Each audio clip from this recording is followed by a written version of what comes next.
You ask Tiger to solve. This deals with linear equations with one unknown.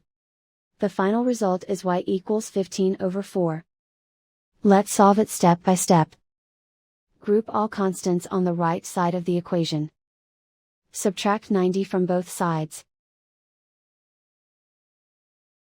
Group like terms. Simplify the arithmetic.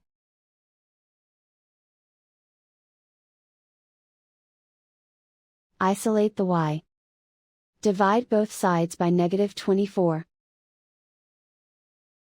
Cancel out the negatives.